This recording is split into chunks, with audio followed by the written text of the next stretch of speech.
Well, we have a lot to break down. A busy day with elections yesterday all over the state. We want to bring in our analysts now to kind of help understand these races that we had on our ballot yesterday. Yes, Arthur Fisher with Chelsea City Hall. We're so glad you are here for us. And Emily Jerkins Hall as the former head of Birmingham Business Alliance. I want to start with that governor's race. No surprises there. We have a rematch, Doug Jones, Senator Tommy Tuberville. Our viewers just heard their differences. But one thing that digging through this, they both have records of being in support of tax cuts. Emily, I want to start with you, what that means just on the business side, when business leaders, when businesses here look at those proposals. Absolutely. Good morning. Good morning. So what we see really, when they were both in the Senate, we have seen them voting for tax cuts. When we look at being governor and what that means from a fiscal standpoint, things look differently. And so I think what we're looking to is how they allocate and think about allocating budgets and influencing that budget process to align with their priorities. I'm specifically looking at the Alabama Jobs Act and the Alabama Innovation Act that come up for renewal next session and what their stances will be on that.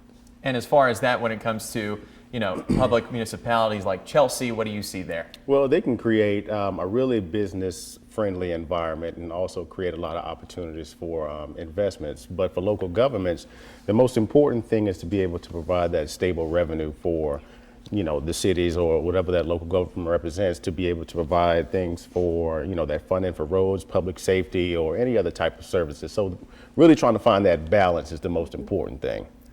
We want to look at the Senate race. That race has still not been called yet on the Republican side or Democratic side, but I want to focus on the Republican side here, looking at two very different candidates here. It appears that former Navy SEAL Jared Hudson will be heading into a runoff with Congressman Barry Moore. And you look at those candidates there, Barry Moore with experience in Washington. Jared Hudson, if elected, would be a newcomer there in Washington. Talk about what that means from a local perspective. And of course, we look at our senators there bringing funding back to our state here and in our local communities. Arthur, I want to go ahead and start with you and what the differences with that means as far as having experience in Washington and someone who's a newcomer. Yeah, well, let's start off by saying that Washington is a beast.